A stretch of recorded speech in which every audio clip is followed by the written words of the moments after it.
রাসূল সাল্লাল্লাহু আলাইহি সাল্লামের জামানায় সাহাবীদেরকে এক এক সময় এক এক জায়গায় যুদ্ধে পাঠানো হইতো।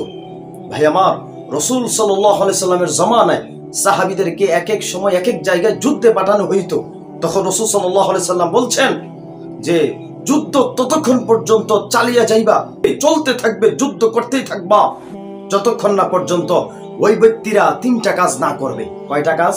তিনটা কাজ না করবে।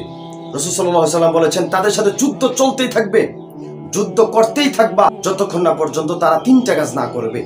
ভাই আমার, গুরুত্বপূর্ণ দেখেন, এক নম্বর হচ্ছে রাসূল সাল্লাল্লাহু আলাইহি সাল্লাম বলেন যতক্ষণ না পর্যন্ত ঈমান না আনে, যতক্ষণ না পর্যন্ত ঈমান না আনে ততক্ষণ পর্যন্ত তাদের সাথে যুদ্ধ চলতেই থাকবে, চলতেই থাকবে।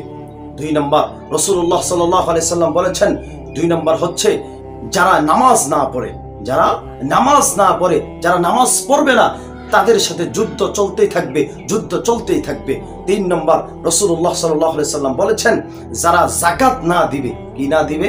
গুরুত্বপূর্ণ ভাই আমার, যারা যাকাত না দিবে, সম্পদের যাকাত যারা না দিবে তাদের সাথে যুদ্ধ চালিয়ে যাইবা, যুদ্ধ চলতেই থাকবে, চলতেই থাকবে। ভাই আমার, কি পরিমাণ গুরুত্ব বিষয় এটা। যদি গুরুত্ব বিষয় না হইতো রাসূলুল্লাহ সাল্লাল্লাহু আলাইহি সাল্লাম বলতো না যে যাকাত না দিলে যুদ্ধ চলতেই থাকবে। ভাই আমার, যাকাত দেওয়ার জন্য আমরা খুবই দুর্বলতা দেখাই, যাকাত দেই না, যাকাত দিতে চাই না। আল্লাহ তাআলা কোরআনে 80 জায়গায় নামাজের কথা বলেছেন। কয় জায়গায়? 80 জায়গায় নামাজের কথা বলেছেন। আর প্রায় 32 জায়গায় যাকাতের কথা বলা হয়েছে। প্রায় 32 জায়গায় আল্লাহ তাআলা যাকাতের কথা বলা হয়েছে।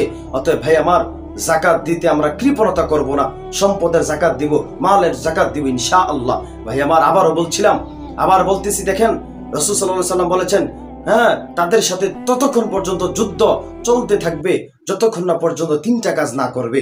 এক নম্বর হচ্ছে যতক্ষণ না পর্যন্ত ঈমান না আনবে, দুই নম্বর হচ্ছে যতক্ষণ না পর্যন্ত নামাজ না পড়বে, তিন নম্বর হচ্ছে যতক্ষণ না পর্যন্ত তারা যাকাত প্রদান না করবে, যাকাত না দিবে, ততক্ষণ পর্যন্ত তাদের সাথে যুদ্ধ চলতে থাকবে, যুদ্ধ চলতেই থাকবে।